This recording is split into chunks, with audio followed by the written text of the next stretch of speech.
Maraming salamat po sa pagpapaunlak ng oras ninyo para sa aming interview. Ayan, so ma'am, okay lang po ba magpakilala po kayo at kung ilang taon na po kayong gumagamit ng Brilliant Mineral Oil? Oh, ako si Josefina Ramos from Ramon Magsaysay Elementary School. 3 years na po ako gumagamit ng Brilliant Oil. Lalo na ginagamit ko sa clinic, sa school namin.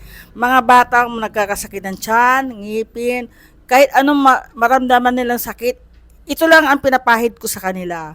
Ay sinasabi ni Madam, ano yan, magic? Sabi ko, oh magic, yan ang nakakagaling para sa mga sakit natin. Yun ay makakatulong sa ating mga bata, lalo na kahit matanda sa amin, masakit ang tiyan.